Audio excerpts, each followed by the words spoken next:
Voltamos a apresentar Revista Justiça. E estamos de volta com Revista Justiça, terceira e última hora do programa de hoje, terça-feira, dia 9 de maio de 2023. Programa também que você pode acompanhar agora com áudio e vídeo pelo YouTube da Rádio Justiça.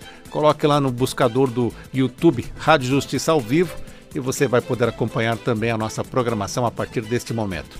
10 horas, 1 minuto. Revista Justiça Entrevista. A Organização Mundial da Saúde, a OMS, declarou na última sexta-feira que a Covid-19 não constitui mais uma emergência de saúde pública de importância internacional.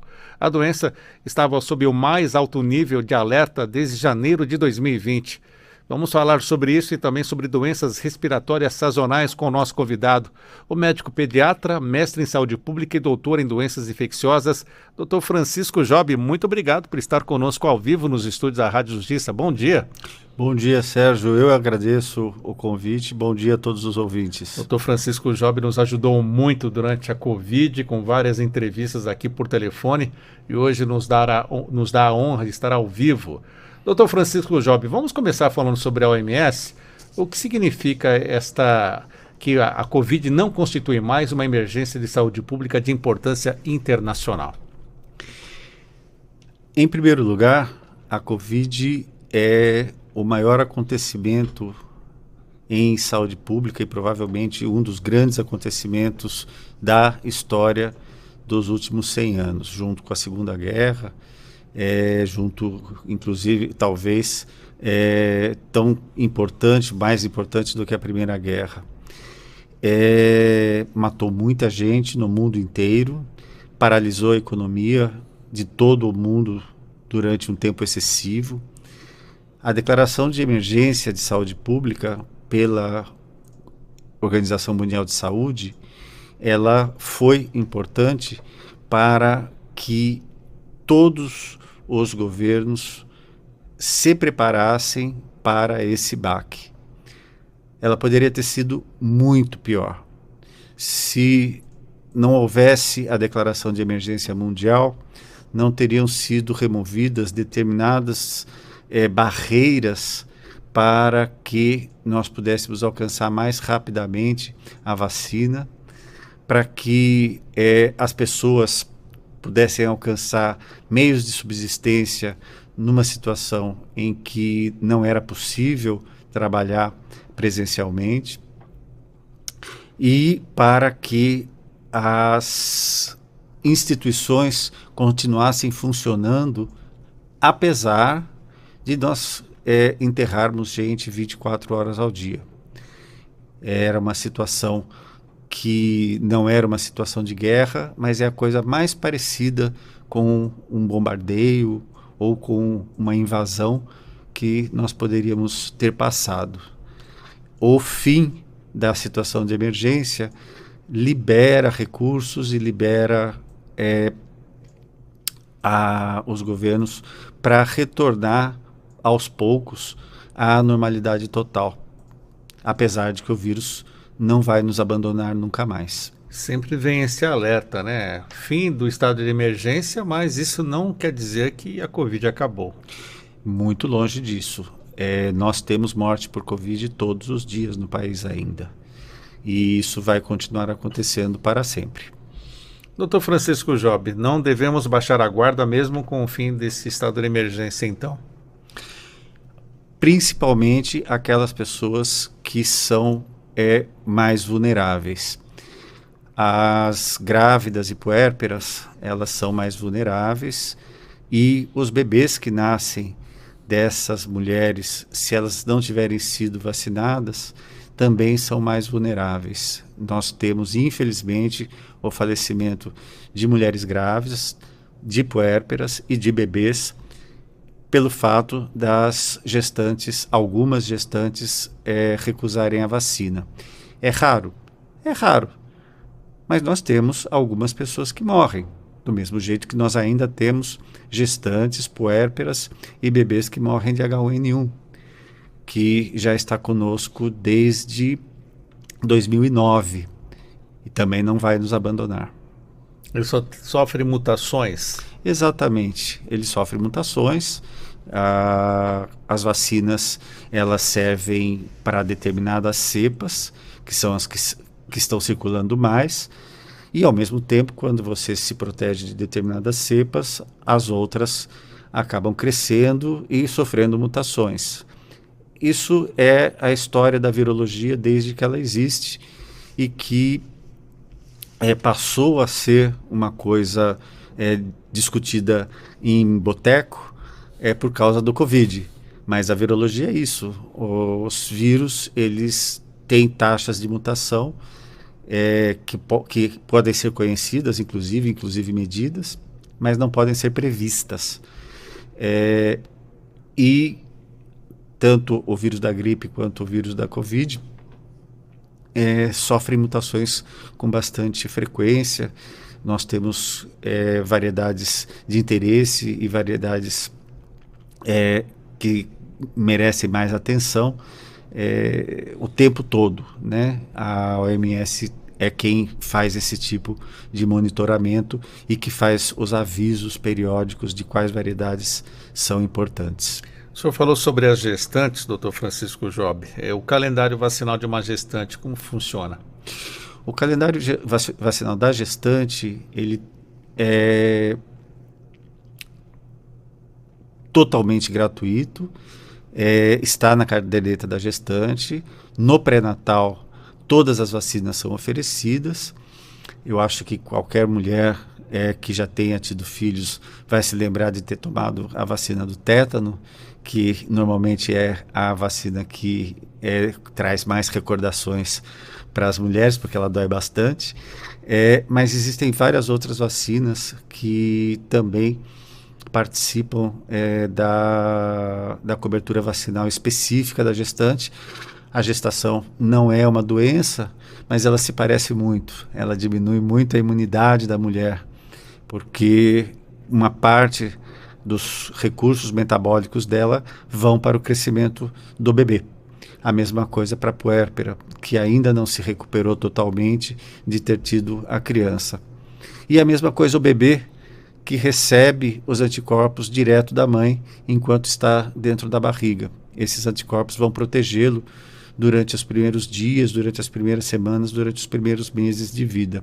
Então é por isso que é tão importante a cobertura vacinal de todas as mulheres gestantes, e é por isso que é tão importante a cobertura de pré-natal para 100%.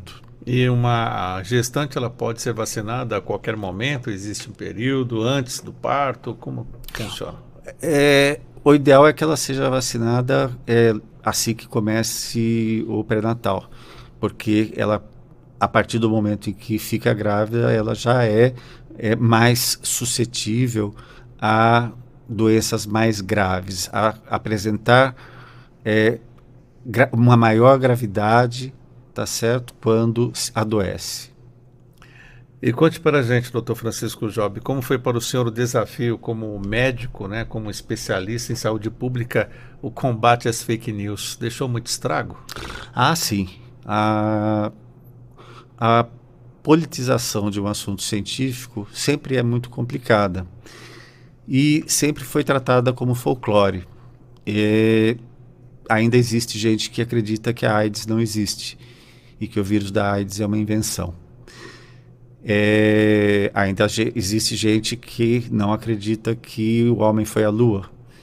E do mesmo jeito existe gente que não acredita que a Terra é redonda. Isso sempre foi tratado como folclore. No momento em que nós globalizamos a informação através da internet, parou de ser folclore para se tornar uma ameaça de saúde pública. As fake news hoje, elas matam pessoas. Não me lembro se foi ontem ou anteontem, alguém foi linchado por conta de uma fake news. E isso é uma coisa que eventualmente vai ser possível minorar o efeito com o uso da inteligência artificial, mas foi bastante assustador ver uma coisa que nós tratávamos como folclore ter um impacto que teve no controle da doença. A emergência de saúde pública da Covid, a emergência mundial, ela foi bastante ferida por conta de fake news, em alguns países mais do que outros. E já que estamos falando de fake news, tem muita notícia que circula falando sobre as vacinas. Vamos esclarecer o nosso ouvinte, doutor Francisco, porque nós estamos acompanhando agora muitos casos de mortes súbitas, pessoas tendo aí problemas cardíacos que não tinham, e a vacina está levando a culpa de muita coisa. Só pode esclarecer para o nosso ouvinte, afinal, a vacina tem alguma culpa nisso? A vacina com certeza não tem nenhuma culpa, ela é tremendamente segura por ser, inclusive, uma nova tecnologia. A vacina contra a Covid é uma vacina de RNA mensageiro, então ela não tem proteína, ela não vai produzir nenhum efeito maléfico, daninho. O que nós não sabemos é o que acontece com as pessoas que tiveram a Covid antes de vacinar-se e qual é o efeito que a vacina tem, o efeito protetivo que a vacina tem de longo prazo para as pessoas que se infectaram depois de ter sido imunizadas. A vacina ela não protege contra a infecção, a vacina protege contra a doença grave. É isso que é importante que as pessoas tenham em mente. Ela diminui a quantidade de internações e diminui a quantidade de mortes, em especial para idosos, que é a população alvo, a população chave, que deve ser sempre priorizada para a Covid. Nós tivemos um impacto tremendo sobre idosos e foi uma coisa que foi muito triste ver o que aconteceu. Com relação às pessoas mais jovens, a gente tem que levar em consideração que é uma doença muito recente, é uma doença do ano 2020. Nós não temos tempo suficiente para analisar todos os efeitos de médio e longo prazo, porque o médio prazo não chegou ainda, o longo prazo ainda está muito longe.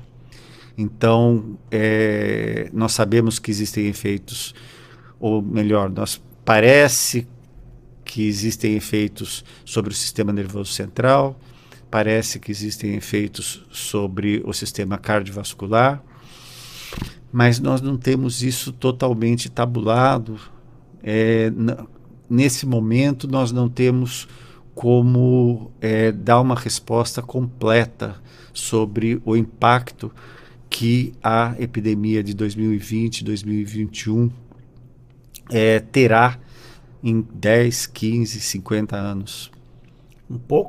Ainda pouco se sabe, então, como o senhor está explicando para nós, médio e longo prazo, mas lembra de casos, por exemplo, de uma advogada muito conhecida nossa aqui da Rádio Justiça, que ela foi tratar do coração, havia uma miocardite, e quando foi ver, essa miocardite tinha sido disparada pela Covid. Então, mais ou menos por aí que a gente não tem um radar, uma projeção do que ela pode trazer nesse médio e longo prazo. Exatamente.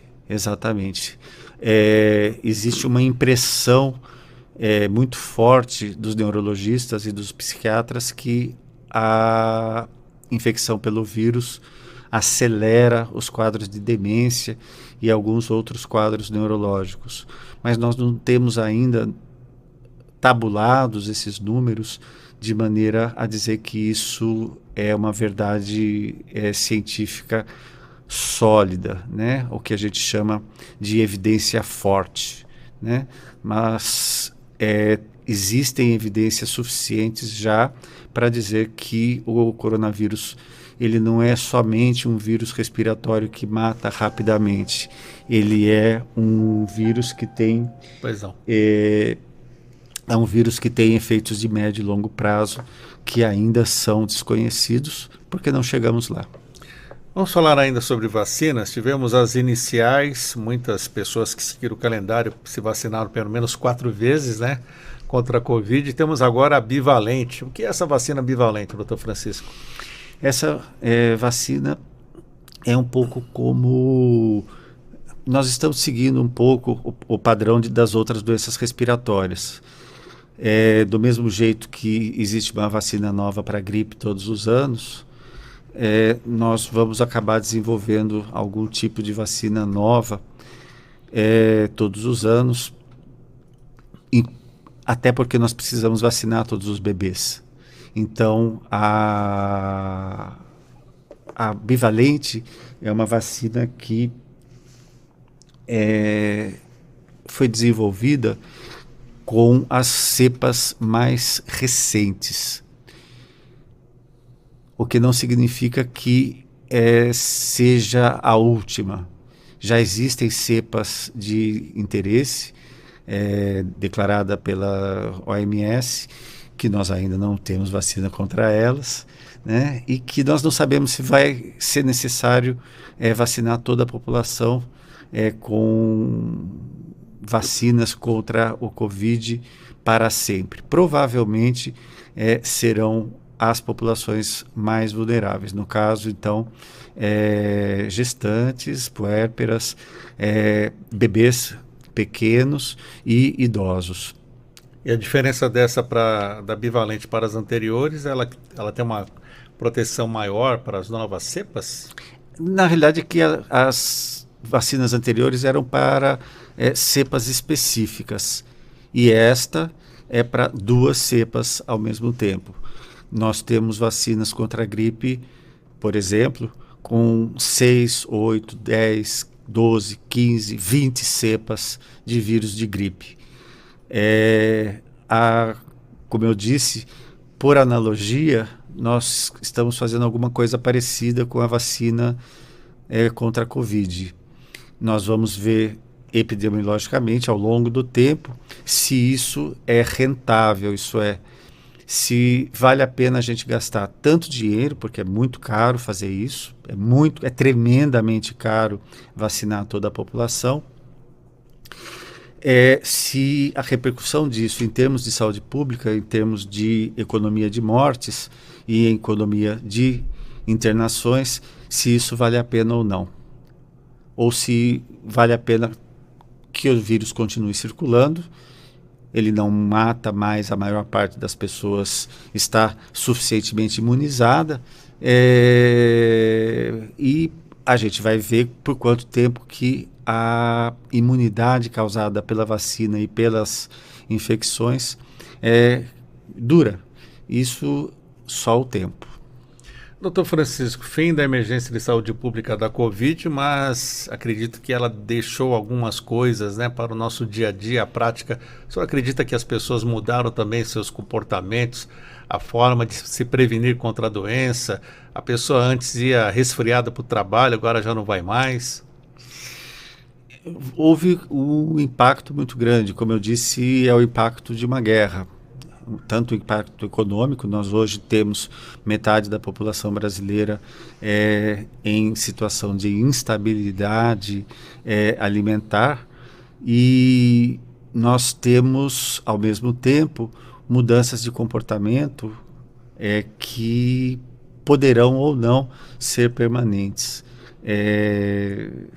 O tradicional aperto de mãos e o tradicional abraço, que não são parte de todas as culturas, mas era parte muito importante da nossa, hoje em dia a gente já vê pessoas que cumprimentam com as mãos para trás, né? Então, nós continuamos vendo pessoas usando máscara, que era uma coisa que a gente achava curioso no Japão e na Coreia, mesmo antes da pandemia, e que provavelmente será um hábito incorporado por muitas pessoas, até porque eu acho que não apenas eu, mas todos os asmáticos podemos dizer que foram os melhores anos da nossa vida, porque diminuiu muito a quantidade de contato com alergenos, né? substâncias que produzem broncoespasmo, e infecções respiratórias por outros vírus. Então, eu que tenho asma, não tive asma no ano 2020 e 2021, porque eu usei máscara o tempo todo. E outros asmáticos vão poder dizer a mesma coisa. Continua usando ainda máscara? Sim, eu inclusive estava com ela aqui, eu tirei agora há pouco. Tirei para usar o microfone. Exatamente. Voltando rapidamente à Covid, o que temos hoje de cepa nova? Como o senhor vem acompanhando também as novidades da Covid? Olha, até por uma questão de esfriar o assunto, existe muito pouco na literatura. Hoje é um momento de reunir evidências para publicar no futuro, né? Publicar nos próximos anos. Tem pouca coisa sobre Covid atualmente. O principal que eu acredito que vai ficar é a nova maneira de fazer vacina. Essa vacina contra a Covid, ela foi desenvolvida pela Pfizer, ela está em desenvolvimento pela Pfizer há mais de 15 anos, e era para ser lançada daqui a sabe-se quantos anos como vacina do câncer, né? Com o dinheiro que a Pfizer conseguiu acumular com a venda do Viagra, ela tinha $500 bilhão para investir no desenvolvimento de vacinas, e ela estava desenvolvendo a vacina contra o câncer. Com essa tecnologia RNA. Usando a tecnologia do RNA. E com a emergência de saúde pública, ela pôde simplesmente trocar, em vez de fazer para o RNA que produziria uma resposta imunológica contra as células malignas, ela fez um RNA para a produção de uma resposta imune contra uma proteína essencial do vírus, que é a proteína que permite que o vírus infecte células. E provou que é uma tecnologia tremendamente segura. Inclusive é uma vacina que não dói tanto assim, né? Eu fiz a comparação com a vacina do tétano. Quem já tomou uma vacina de tétano sabe. E seguramente nos próximos anos essa tecnologia vai estar sendo usada já que foi provado que ela é segura, para os objetivos iniciais que se imaginava para ela, né? Então, nós veremos nos próximos anos o lançamento de vacinas contra diversos tipos de câncer, baseados nessa tecnologia. Do mesmo jeito que a Covid deixou uma herança muito triste, né, das mortes dos nossos entes queridos e de uma piora da qualidade de vida, da capacidade de consumo das pessoas, ela vai deixar uma herança positiva no sentido de uma nova tecnologia que nós vamos poder utilizar, e nós utilizaremos com certeza. Doutor Francisco, falamos sobre os comportamentos que a Covid trouxe, né? Falamos da máscara, mas também outras devem permanecer, outros procedimentos, né? Sobre lavar as mãos, o uso do álcool, o que mais? Isso é o que nós chamamos de procedimentos básicos de higiene, né? O médico, ele sempre lava as mãos entre um paciente e outro. Sempre foi assim, continuará sendo. Os enfermeiros, o médico não te toca, mas lava a mão, né? Frequentemente o médico não te toca, mas lava a mão ao entrar no quarto do paciente. Eu tive acompanhando a minha mãe, e o médico entrava, lavava as mãos, ficava de longe, conversando, depois saía, né? Entrava no outro quarto, lavava as mãos novamente. Então, assim, muitas vezes ele não toca, mas é importante que ele tenha incorporado o hábito de lavar as mãos. E assim tem que ser com a gente também. Assim tem que ser com a gente também. O ideal é que a gente também não toque o rosto, né? O hábito de tocar o rosto, e nós que usamos óculos somos especialmente complicados de modificar esse tipo de hábito, mas tocar o rosto significa levar a flora que está no banco do ônibus, no copo do bar, etc. tal, para um lugar próximo das nossas mucosas, seja do olho, do nariz ou da boca, né? Então, permitir que germes potencialmente patológicos entrem no nosso corpo. Estou conversando com o médico pediatra, mestre em saúde pública e doutor em doenças infecciosas, Dr. Francisco Job. Lembrando que essa entrevista você também pode acompanhar ao vivo, com imagem e também áudio, pelo YouTube da Rádio Justiça. Dr. Francisco, estamos acompanhando agora aqui no Distrito Federal vários casos de pessoas infectadas pela influenza, casos de pneumonia e também outras doenças respiratórias. Dentro da especialidade do senhor, já era previsto que isso fosse acontecer justamente agora, nesse mês aqui, desde o mês passado? Exatamente. Nós temos, desde sempre, a sazonalidade do vírus sincicial respiratório. Vírus sincicial. Vírus sincicial respiratório. É um nome comprido e de difícil dicção, mas que é velho conhecido principalmente dos pediatras e também dos geriatras. É um vírus que ele produz doença em crianças pequenas, que é muito facilmente transmissível e que aparece normalmente no mês de março, abril e desaparece progressivamente ao longo do mês de maio.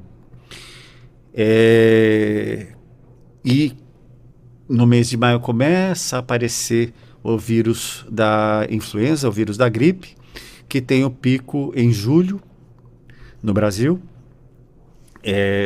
no hemisfério norte, incluindo os estados brasileiros que estão no hemisfério norte. Isso acontece normalmente no final do ano, na época das chuvas. Mas nós estamos já acostumados a ver o aumento, e é um aumento exponencial, né? Nós temos uma multiplicação da procura do serviço público e da procura dos serviços privados, é uma multiplicação de 8 a 10 vezes em volume. Isso também produz uma multiplicação da necessidade de internação de casos mais graves, inclusive da internação em UTI. E é muito importante que os sistemas estejam preparados para isso.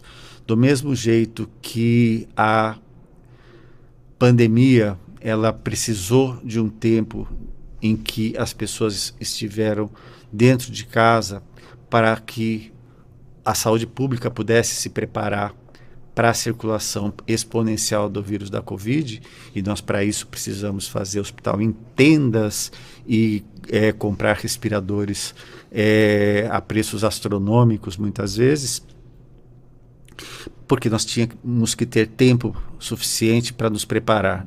Não havia preparação mundial para o fenômeno que foi a pandemia da Covid. Por outro lado, para o vírus sincicial respiratório e outros vírus respiratórios estacionais, né, desta estação, nós temos a capacidade de saber, porque isso sim é previsível. Todos os anos acontece a partir do mês de março, abril e termina no mês de maio. Esse vírus sincicial que o senhor descreve para nós aqui, ele provoca só uma doença? Como ele afeta o nosso organismo? O vírus sincicial respiratório é um vírus que nós adultos tivemos contato com ele quando éramos crianças e temos suficiente imunidade para brigar contra ele e não ter doença grave. A gente pode ter alguma coisa parecida com uma gripe, ou menos do que isso, inclusive. Mas as crianças pequenas, elas não têm proteção nenhuma.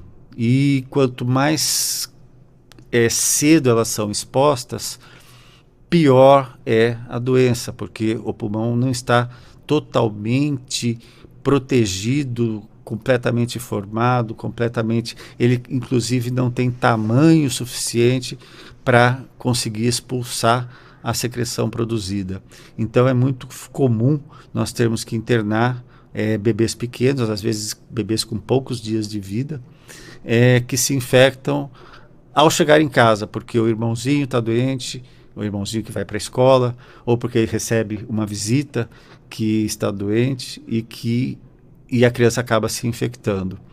É uma doença que para crianças maiores e adultos não causa grandes problemas, mas para bebês causa problemas muito significativos, e no extremo da vida, né, para os idosos, ela também pode produzir doença mais grave com necessidade de internação. E qual é a prevenção, então, para combater o vírus sincicial? A prevenção que nós temos hoje é evitar que as crianças pequenas tenham contato com pessoas que estejam doentes. Quanto menor o contato de bebês com gente doente, parece uma coisa lógica, parece uma coisa óbvia, né? Mas, infelizmente, nem todo mundo acredita que as doenças transmissíveis se transmitem de pessoas doentes, inclusive para bebês pequenos, né? Então, nós temos, nessa época do ano, uma quantidade bastante grande. Esses dias eu tinha 15 crianças aguardando UTI no pronto-socorro. Então, isso não pode acontecer, não deveria estar acontecendo, não deveria acontecer em lugar nenhum, mas é uma realidade que nós passamos nessa época do ano.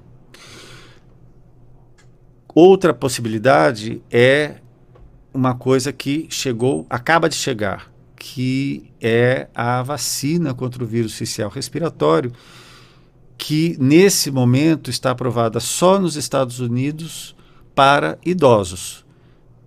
Nós primeiro provamos que ela é segura usando em adultos, para só depois usar em crianças. Assim foi com a Covid, assim, né? Foi com a vacina para a Covid. Nós primeiros provamos que era uma vacina segura para adultos, para depois usar nas crianças. A vacina contra o vírus sincicial respiratório, ela está sendo desenvolvida igualmente pela Pfizer e pela GSK. A GSK foi a primeira que lançou, conseguiu registrar na FDA nos Estados Unidos para idosos, e a ideia, a Pfizer também tem uma vacina, ela está fazendo os testes em gestantes, de maneira a proteger o recém-nascido. E parece que ela vai ter uma efetividade de 80% na proteção contra a doença grave em recém-nascidos. Isso significa que quando esta vacina, ainda demora alguns anos para ela entrar no mercado e depois entrar na caderneta de vacinação das nossas gestantes, quando ela entrar, é possível que nós deixemos de ter a sazonalidade das doenças respiratórias, como nós temos historicamente desde sempre. O que vem acompanhando também, doutor Francisco Job, são pessoas que têm os filhos pequenos ainda, em período de creche ou na escolinha. A criança começa com resfriado mais teimoso, algo mais persistente. Quando vai ver, o pai e a mãe também pegam a mesma doença, é isso? Sim, a doença é transmissível de adultos para crianças e de crianças para adultos. Então, não só o vírus sincicial respiratório, que é a grande estrela da estação, mas outros vírus respiratórios também circulam nessa época do ano. O vírus da parainfluenza, que é aquele... Parainfluenza. O vírus da parainfluenza é aquele que faz as pessoas ficarem roucas, né? Ou completamente afônicas muitas vezes. Vocês, jornalistas, morrem de medo do vírus da parainfluenza porque simplesmente não consegue falar, não sai nada, né? Como é que trata essa parainfluenza? Existe vacina para parainfluenza? Não. Existe vacina para parainfluenza para animais já, mas nenhum laboratório investiu em trasladar essa tecnologia para humanos. Provavelmente porque ela não será suficientemente rentável, já que não produz uma doença tão grave. Então, as pessoas provavelmente preferirão ficar afônicas do que comprar a vacina, com exceção dos jornalistas. Eu passei então por um período desse e nem sabia o que se tratava, porque eu fiquei acho que 2 semanas com a voz bem alterada, isso há muitos anos atrás. Sim, é muito possível. Outro vírus é o metapneumovírus. Os vírus eles têm nomes muito complicados sempre. Covid é uma sigla, né? Mas os vírus costumam ter nomes complicados. O metapneumovírus ele também é um vírus que circula nessa época do ano e é muito comum para crianças que vão em creche, crianças que vão em escolinha. Não só crianças, né? No modo geral, quem vai numa escola, um jovem, qualquer idade, 12, professores, 13 anos. Mas em crianças pequenas é frequente a gente isolar 2 ou 3 vírus ao mesmo tempo infectando a criança, porque eles brincam entre si e cada um tem um vírus diferente e todos eles se infectam entre si, né? Que é o treinamento que o sistema imunológico tem há milhões de anos. O único problema é que para algumas crianças isso produz doença moderada ou doença grave. Isso é uma coisa que nós... Os adultos também. Por adultos o metapneumovírus que o senhor está dizendo também, de acordo com o organismo, vai reagir de uma maneira. É aquilo que eu disse, contando a minha experiência. Eu, como asmático, um ano eu pegava um vírus sincicial, outro ano eu pegava o metapneumovírus, outro ano eu pegava os dois, no outro ano eu pegava a influenza também. E como asmático, eu passava bem mal, né? Pessoas que não são asmáticas, elas podem ficar com o nariz escorrendo, podem tossir, eventualmente podem ter algumas horas de febre, mas isso não as incomoda tanto assim. Mas para quem tem uma doença pulmonar crônica, por exemplo, alguém que é fumante e tem uma bronquite crônica, ou para um idoso, esse vírus ele vai produzir muito mais sintomas e eventualmente, inclusive, evoluir para uma pneumonia bacteriana. As infecções virais elas também diminuem a imunidade e isso não deixa de ser uma porta de entrada para infecções bacterianas, aquelas que necessitam realmente de antibiótico. A pneumonia, ela existe mais de um tipo, então? Existem vários tipos de pneumonia, a maior parte das pneumonias, inclusive, são virais. Qual a diferença da viral e da bacteriana, então? Então, a viral é aquela que é causada pelos vírus e nós temos muito poucos antivirais que funcionem para combatê-los. Nós temos contra a influenza, e a gente usa normalmente para crianças pequenas e pessoas imunodeprimidas. Nós temos vamos chamar de um concentrado de anticorpos contra o vírus sincicial respiratório, que nós usamos também para as crianças muito pequenas, né? Crianças prematuras, por exemplo, que se infectam pelo vírus sincicial, elas recebem esse concentrado de anticorpos para diminuir a gravidade da doença. Crianças cardiopatas também. Mas nós não temos muito mais no nosso arsenal para tratar doenças virais.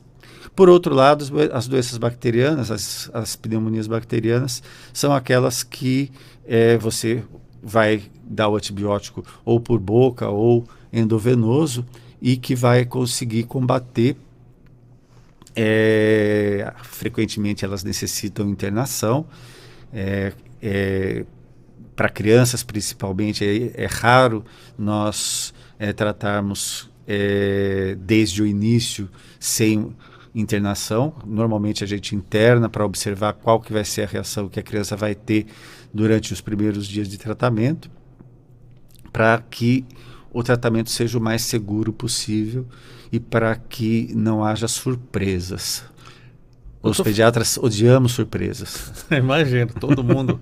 O senhor falou sobre a questão que 13 crianças aguardando uma UTI. 15. 15 crianças aguardando uma UTI. A estrutura brasiliense está bem deficitária, então? A estrutura brasileira como um todo.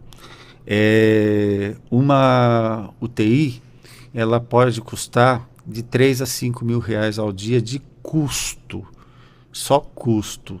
Não é o preço. O preço é muito mais do que isso. Se você não tem um plano de saúde e necessita pagar do seu bolso uma diária de UTI, é muito provável que você perca uma parte do seu patrimônio nisso.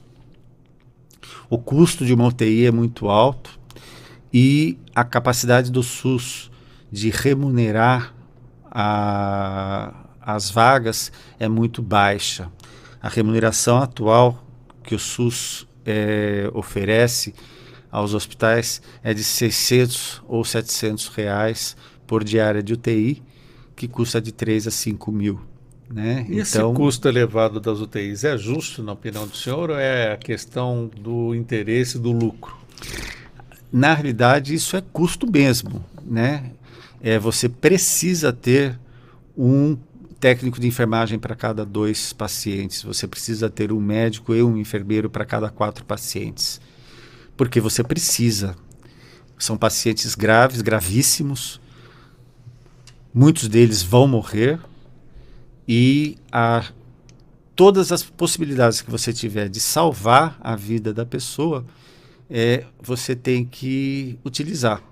Então, são pacientes normalmente que recebem prescrições imensas, com 12, 15 itens, que estão monitorizados frequentemente com monitorização invasiva. Isso é aquela que você introduz catéteres até o coração para conseguir fazer uma monitorização adequada.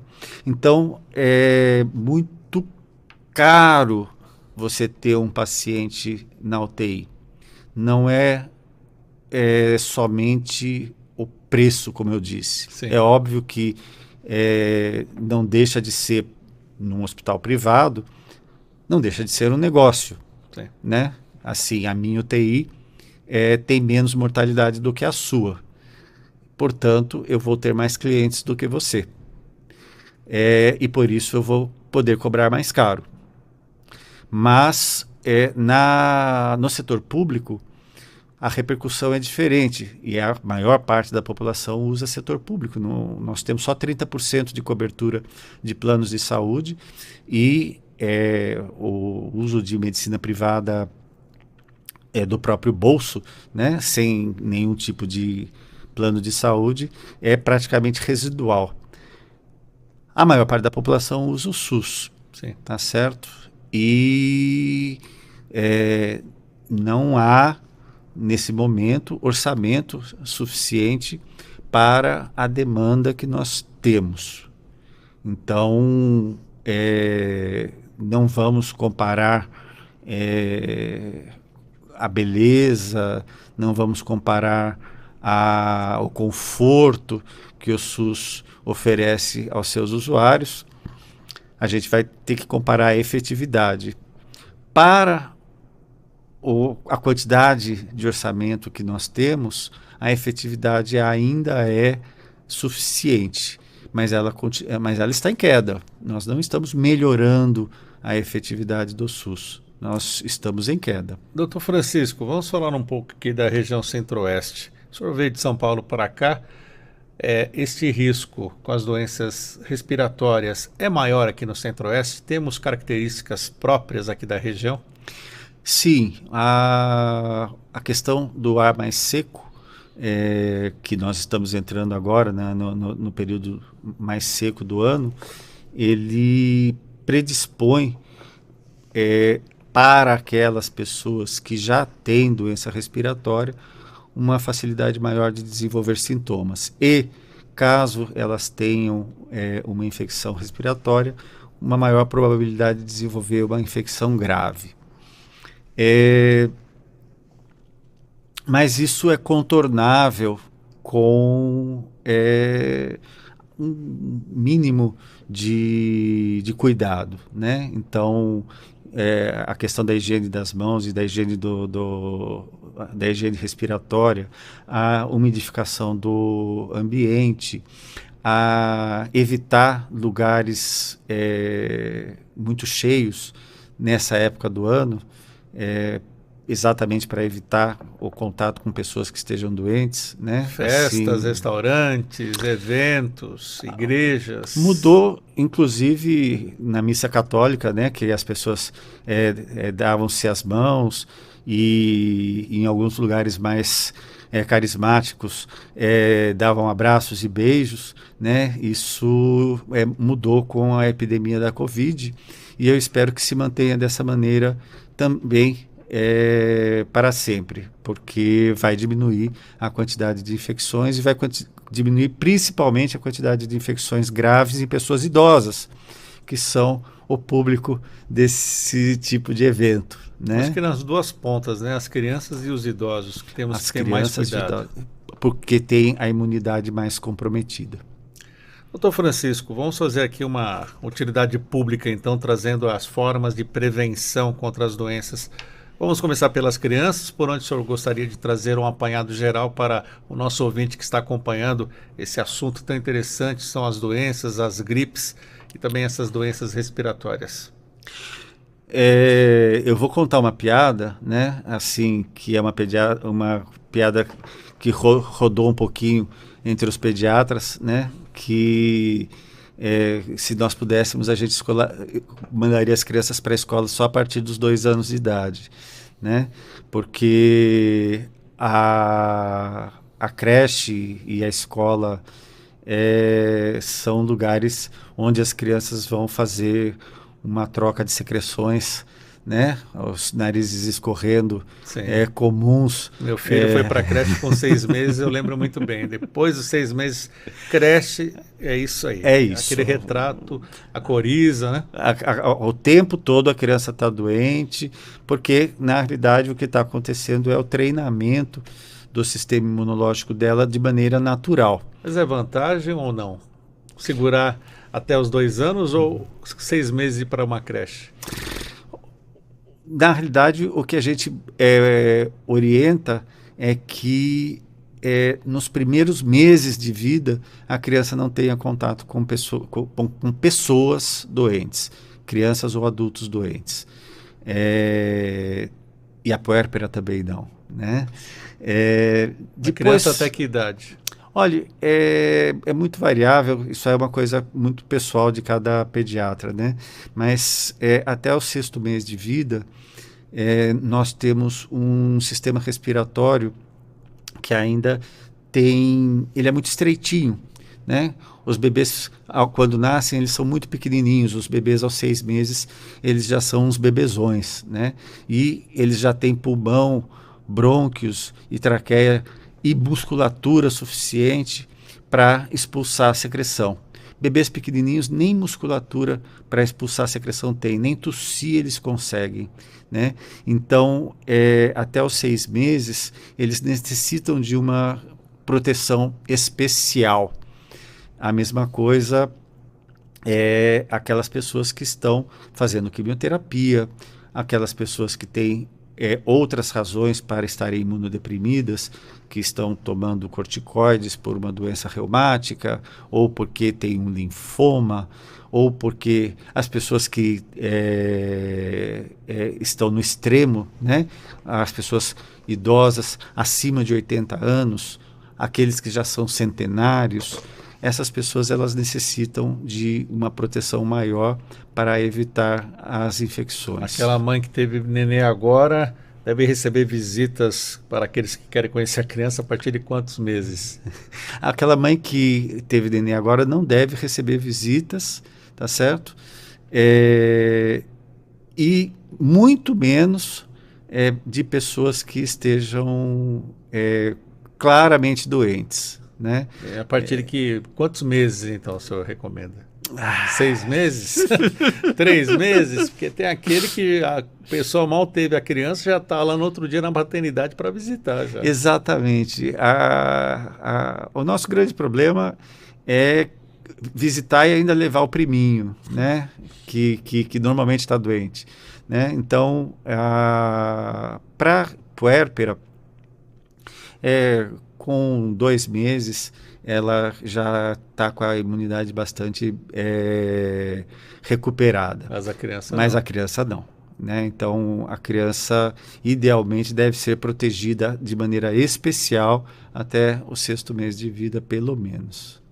Tá certo? Sim, doutor Francisco Job. E vamos falar então sobre as prevenções, né? Falamos das crianças, dos idosos e aquela situação da criança na creche que veio para casa já com um sintoma. O que fazer então para que aquele pai, aquela mãe não deixe de trabalhar porque vai pegar a doença do filho? É uma pergunta que quem souber responder vai ficar muito rico, tá certo? Porque você não tem como não ter contato com a criança, porque é você que dá banho, você que troca. Bota a máscara, não?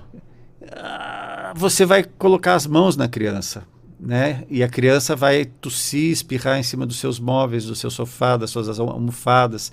Ela vai deitar na sua cama. É muito complicado evitar, tá certo? Muito complicado. A criança, inclusive, ela não vai entender que você evite chegar perto, que você não abrace, que você não beije, né? E o beijo no rosto é uma maneira de transmitir fabulosa. Mas então, já que não temos como escapar disso, mas e o nosso sistema imunológico? Como podemos fortalecê-lo, então? Isso sim. É possível? É válido? Com certeza, com certeza. Os hábitos saudáveis de vida, eles têm um efeito sobre o sistema imunológico fabuloso. Tomar sol é uma coisa que é importante em qualquer idade. Sabemos disso porque as mães escutam que os bebês precisam tomar sol, né? Mas nós mesmos não tomamos sol e não produzimos vitamina A, não temos uma dieta adequada. A quantidade de gestantes que nós temos, quando a gente mede vitamina B12 e ácido fólico, a gente vê a quantidade de gestantes com deficiência e que são coisas que se conseguem nos alimentos, né? Então, uma dieta saudável, atividade física regular e adaptada para a idade, né? Eu acho que quem tem mais de 50, como é o meu caso, tentar fazer a mesma coisa que quem tem 25, vai fazer o efeito contrário, né? Mas tem que ter um mínimo de atividade para manter o condicionamento cardíaco, principalmente. A outra coisa é o sono, a higiene do sono. Dormir, preferencialmente todos os dias no mesmo horário, dormir bem, né? Não dormir com preocupações, não ter motivos para acordar durante a noite para resolver esse ou aquele outro problema. Não usar drogas, não usar, inclusive, as drogas lícitas, né? Nós temos drogas lícitas, que é o caso do álcool, que é a droga com maior impacto em saúde pública no mundo. O cigarro, que é outra droga, a nicotina, ela depois que nós começamos a fazer uma campanha mais séria contra o cigarro, nós temos visto muito menos doenças de causa na nicotina, mas a cada dia inventa-se uma nova droga E as drogas Agora ilícitas... Temos os vapes, Sim, cigarro eletrônico de forma geral. Cigarro eletrônico, que é legal em muitos lugares e ilegal em outros já, porque... Crianças fazendo uso desses vapes, né? Como que é os pods, né? E o grande problema disso ainda por cima é que você pode ter queimadura do sistema respiratório, e a queimadura do sistema respiratório pode matar em minutos, né? Então, infelizmente, nós temos mortes por essa razão, e é uma coisa que nós inventamos isso com a desculpa de que com isso nós teríamos menos tabagismo, e na realidade nós estamos fazendo o contrário, nós estamos reintroduzindo os jovens ao hábito do tabaco. Mas a gente estava falando sobre prevenir doenças, né? No Brasil nós temos menos uso de drogas ilícitas de via injetável, mas na Europa, eu morei bastante tempo lá, é muito comum o uso de drogas injetáveis, e é muito comum as mortes por sobredose de doença injetável. A gente lê no jornal sobre isso, né? A epidemia de mortes por fentanil nos Estados Unidos. Nós não temos praticamente isso no Brasil, nós temos muito pouco. Essa droga era destinada para o quê? Essa droga é um anestésico que não é difícil ser produzido e está sendo produzido como qualquer outra droga comercial. Essa é a droga zumbi, não? Não. O fentanil, ele é um opioide, né? Como também é a heroína, mas muito mais forte do que a heroína. Nós tínhamos uma quantidade razoável de mortes, nós temos uma quantidade bastante significativa de mortes por sobredose de heroína nos Estados Unidos e na Europa, nos Estados Unidos mais do que na Europa, mas o fentanil, ele é 20 vezes mais perigoso, e essa epidemia do uso de fentanil nos Estados Unidos, eu espero que não chegue ao Brasil, como não chegou a heroína nunca, né? Eles têm uma epidemia desde os anos 60 de uso de heroína, e isso não chegou ao Brasil de forma epidêmica, é uma coisa esporádica. Eu espero que o uso do fentanil também fique restrito aos países mais ricos, que têm como lidar com isso mais facilmente. Nós temos o crack, sim, que é muito daninho, muito barato e muito disperso. Existe crack hoje em qualquer lugar. É uma epidemia que se abate principalmente sobre jovens, e isso está causando um problema de saúde pública muito grave. Doutor Francisco, infelizmente o nosso tempo já está acabando. Quero agradecer a sua participação conosco hoje aqui nos estúdios da Rádio Justiça, o médico pediatra, mestre em saúde pública e doutor em doenças infecciosas, doutor Francisco Job. Para concluir, doutor Francisco, qual mensagem o senhor deixa para o nosso ouvinte que está acompanhando essa entrevista em que falamos sobre Covid, sobre doenças respiratórias? Qual o conselho final que o senhor deixa? Pois, o conselho final que eu quero deixar a gente falou tanto de doença, a gente falou tanto de epidemia, a gente falou tanto de tragédia, né? Eu quero lembrar as pessoas que é possível ter uma vida saudável, que é possível ter uma vida feliz e que é muito barato. Você pode caminhar, você pode caminhar ao sol pela manhã, você pode ter uma dieta saudável, e a dieta saudável normalmente ela não é mais cara do que a dieta baseada em produto ultraprocessado de pacotinho, que é mais prático, né? Mas que é muito menos saudável. Você pode aprender a ter uma higiene do sono, porque o sono é o momento em que nós fazemos a reposição realmente de toda a nossa, para quem acredita nisso, toda a nossa energia, né?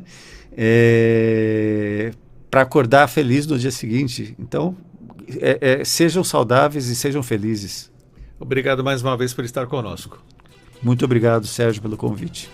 11 horas em ponto. O Revista Justiça de hoje fica por aqui. A apresentação e edição de Sérgio Duarte, a produção de Leandro Bezerra, trabalhos técnicos Luiz Alves, programação musical Josimar Fernandes, coordenação de jornalismo Bárbara Michelini, Secretaria de Comunicação Social, Supremo Tribunal Federal.